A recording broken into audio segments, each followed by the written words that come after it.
Assalamualaikum. Selamat datang ke YouTube channel Sains dalam Al-Quran. Di sini kami cuba ketengahkan bahagian-bahagian surah-surah yang mengaitkan sains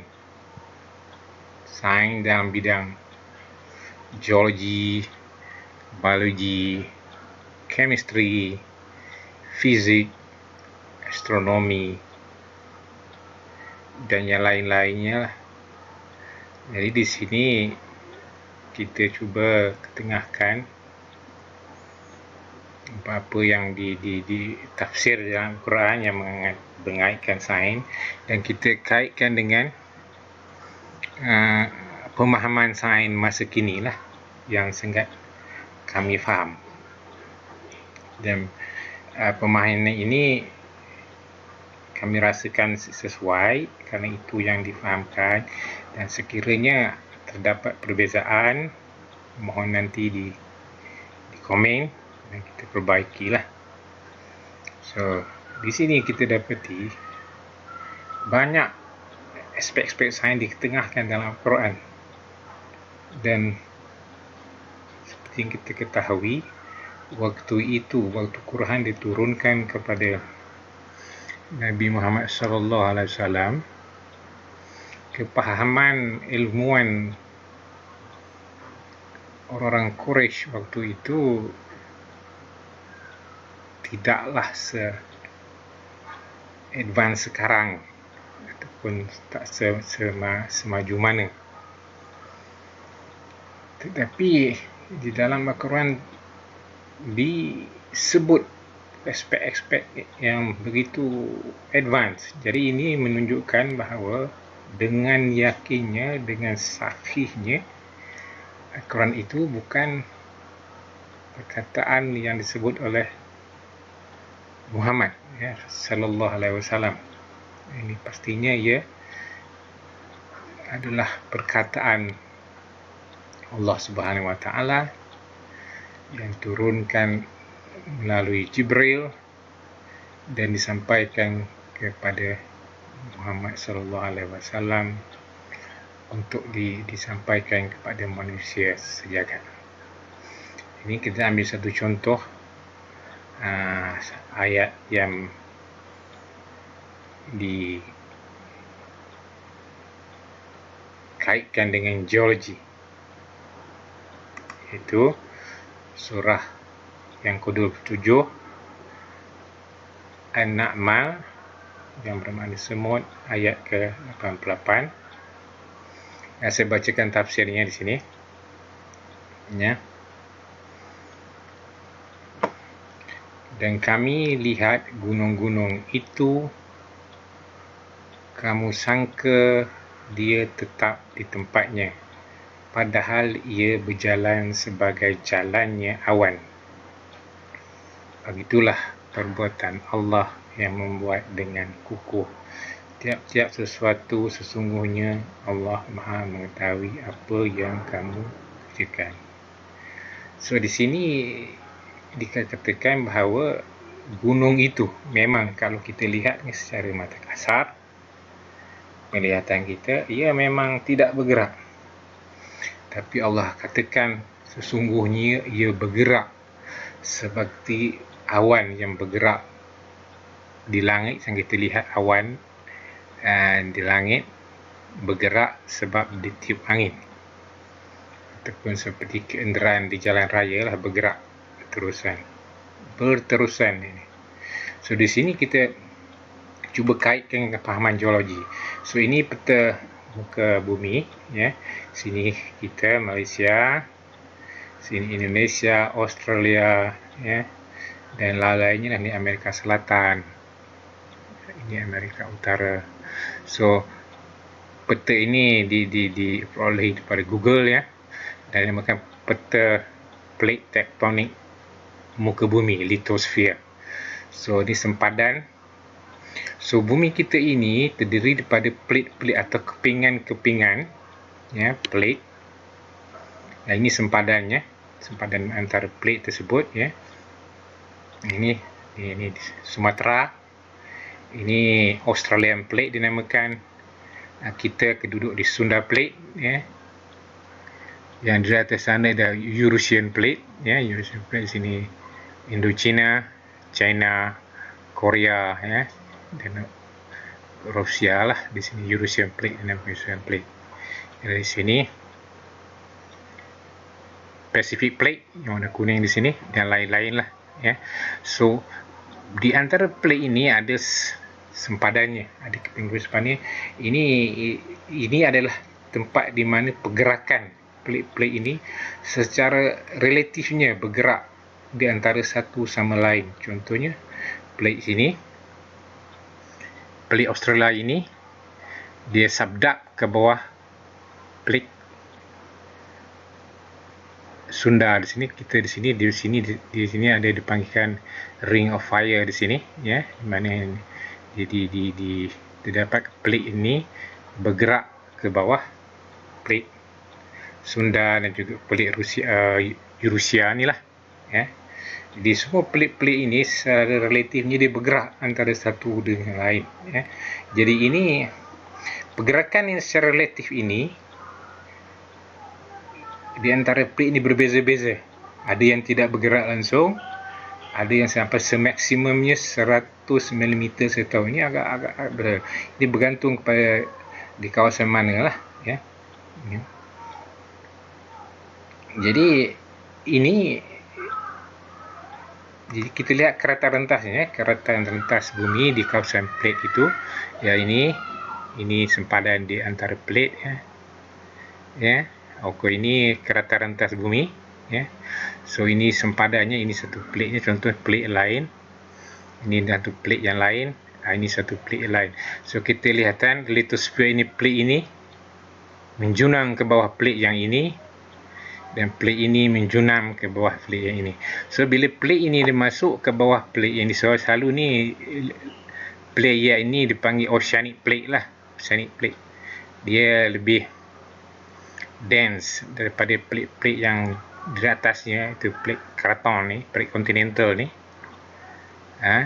So dia menjunam masuk ke bawah dan seterusnya akan cair ke dalam sana. So di sini bila masuk ke bawah ini, di sini akan menyebabkan terbentuknya gunung berapi. Kalau kita lihat contoh bagi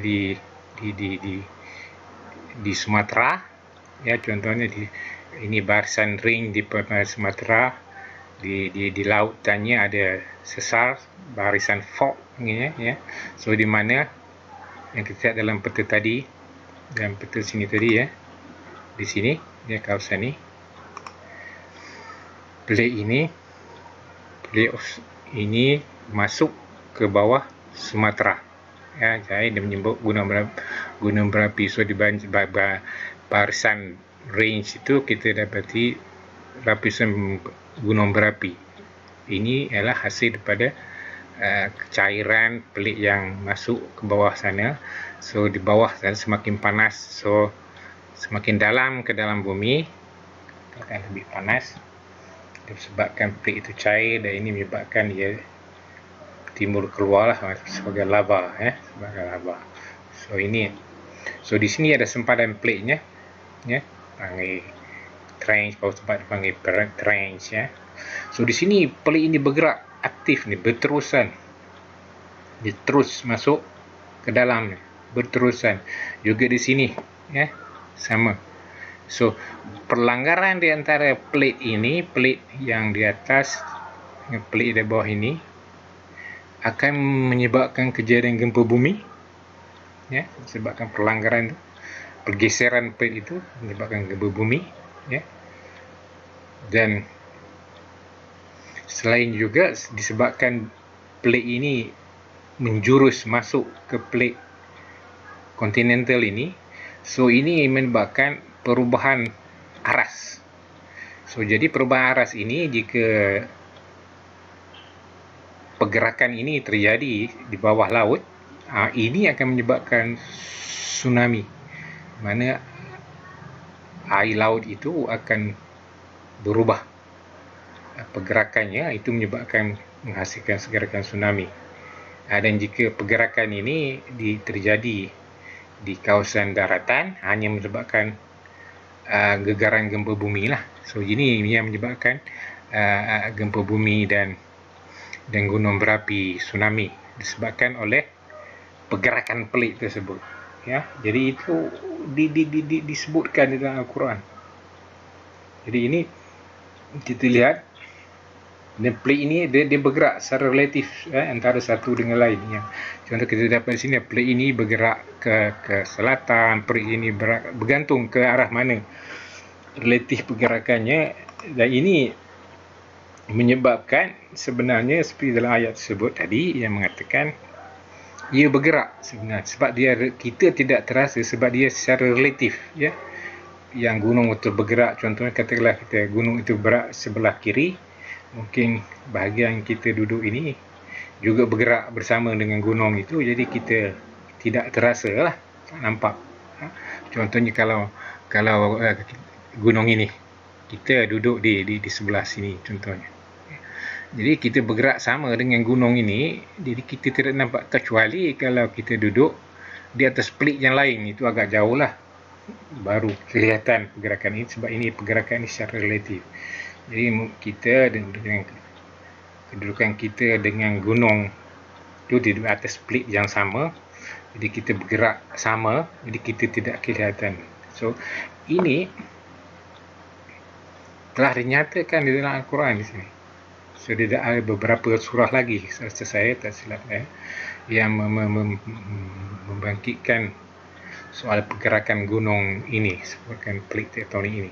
So kepahaman tektonik ini baru dipahami oleh ahli sains di awal tahun 1700 barangkali, ya, antara 1800 kepahaman itu. So sedangkan Al-Quran ini sudah diturunkan beribu tahun yang lalu, ya, hanya tidak diterangkan. So ini dengan jelas satu hujah yang jelas mengatakan, yang menyokong Al-Quran itu datangnya dari langit, itu adalah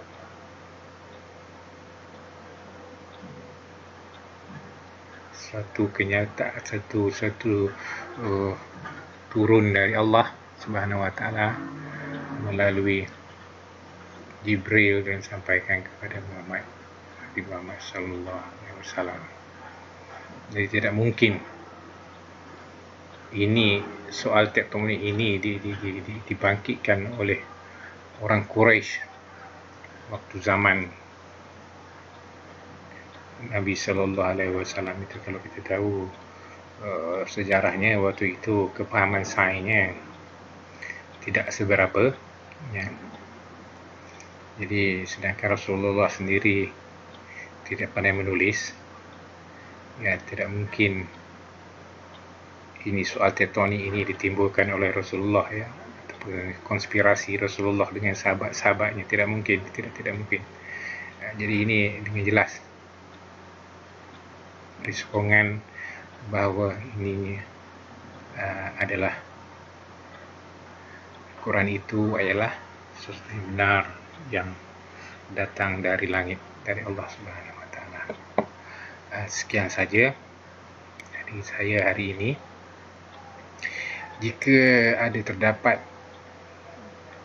perbezaan fahaman atau yang saya kata ini tidak sesuai, tidak tepat, mohon di komen supaya diperbarui, supaya dibaiki untuk kebaikan, untuk pengetahuan bersama umat Islam dan seluruh umat manusia di bumi ini, ya. Kalau sudah ditonton, boleh di subscribe untuk mendapat update berterusan, sebab kami akan cuba dapatkan lagi ayat-ayat yang berkaitan dengan bidang sains yang lain yang sesuai lah untuk menyokong kefahaman bahawa Quran itu datang dari Allah Subhanahu Wa Taala. Jadi semuanya ini adalah hanya kefahaman kami. Wallahu alam. Sekian, terima kasih. Assalamualaikum warahmatullahi wabarakatuh.